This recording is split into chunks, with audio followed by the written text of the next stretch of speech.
Long drive और लजीज खाने पसंद करने वाले शहरियों के लिए मैंगो सिटी टंडोलायार में आ गया दम पुख्त टुनाइट रेस्टोरेंट, जहां के मज़ेदार दम पुख्त और कई तरह के पकवान हैदराबाद, टंडोलायार और मीरपुर खास की आवाम को अपना दीवाना बना रहे हैं।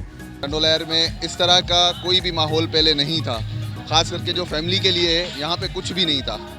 तो हमने इस माहौल को चेंज करने की कोशिश की है, लोगों को नई एनवायरनमेंट देने की कोशिश की है। हैदराबाद के बाद टंडोलायार में इरशाद साहब ने बेहतरीन दम पुख्त रेस्टोरेंट खोला है और ये टंडोलायार और मीरपुर खास की आवाम के लिए गिफ्ट है और हमने खाना खाया, बेहतरीन खाना है और इंशाल्लाह यहाँ के लोगों को हम कहेंगे आएँ खाना खाएं। मैंगो सिटी जैसी पुरसुकून लोकेशन पर दम पुख्त टुनाइट के इफ्तिताह को न सिर्फ टंडोलायार बल्कि गिरदोनवा के शहरी भी सराह रहे हैं। टंडोलायार वालों के लिए और आसपास के जो भी इलाके हैं, शहर है, उनके लिए खुशनसीबी की बात है, एक हाई लेवल का रेस्टोरेंट खुला है। हर साल इरशाद साहब टंडोलायार को एक गिफ्ट देता है। आज फिर इरशाद साहब ने टंडोलायार को ये बहुत बड़ी गिफ्ट दी है रेस्टोरेंट के हिसाब से, जो यहाँ पे बहुत ज़रूरत है, दम पुख्त टुनाइट के नाम से।